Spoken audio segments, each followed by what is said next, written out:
জমিতে সারি সারি কলা গাছ, কোনোটি কাটা, কোনোটি ছিন্ন ভিন্ন। ফসলের সঙ্গে কারো ব্যক্তিগত শত্রুতা নেই, কিন্তু পারিবারিক বিরোধের জেরে সেই ফসলে যদি কেটে ফেলা হয়, তাহলে একজন কৃষকের ক্ষতি কতটা ভয়াবহ হতে পারে সেটি যেন সামনে এসেছে।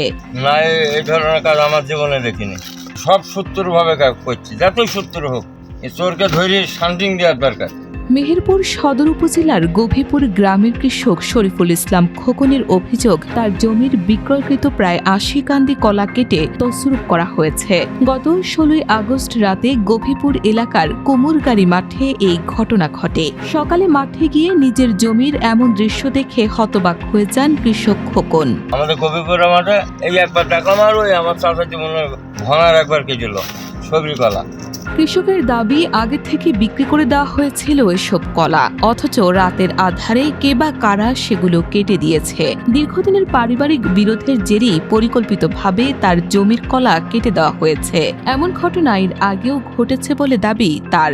যে এর আগেও আমার মেয়ের সাথে আমার এক চাচার মেয়ের ঝড় হয়েছিল। রাত্রে এসে প্রায় 18-20টা কলা, সবরি কলা, তখন 650 গ্রাম বিক্রি যাচ্ছিল কলাটা, দোকানে 18-20 কেটে দিচ্ছিল। কৃষক শরীফুল ইসলাম খোকন গভীপুর মাঠপাড়া এলাকার মৃত আজের আলীর ছেলে। তার দাবি, পারিবারিক দ্বন্দ্বের জেরে তার চাচা উদ্দেশ্যপ্রণোদিতভাবে জমির কলা কেটে দিয়েছেন।